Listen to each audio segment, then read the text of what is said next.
মনে করেন এই কবরে আপনার একা সময় দিয়ে চলে গেল সবাই। ভাইজান কি এই যে আমি বলছে শুইছি শুনুন। কবরে। আমার জীবনের প্রথম কবরে শুইলাম। ঠান্ডা, অনেক ঠান্ডা ভাই। আল্লাহ, কেমনে থাকবো এবার? আল্লাহ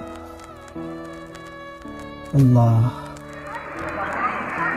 মনে করেন আমি একা এখানে। আহ, খুব আমার সুন্দর ভাইকে কথা শুনতে বলছেন দিস। কিন্তু এখানে কি হবে আমার? আল্লাহ।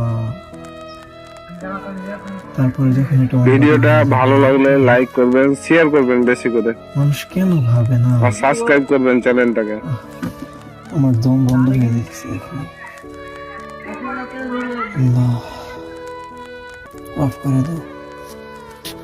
এখান থেকে দেখেন আকাশ, দেখছেন?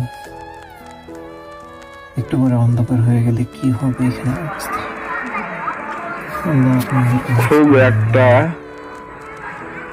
খুব সুন্দর কথা বলছেন ভিডিওটি কিন্তু শেয়ার করে দেন, অন্য মুসলমান ভাই যেন এটা দেখে এবং আর দিদার ভিতর অনুশোচনা হয়। ভিডিওটা ভালো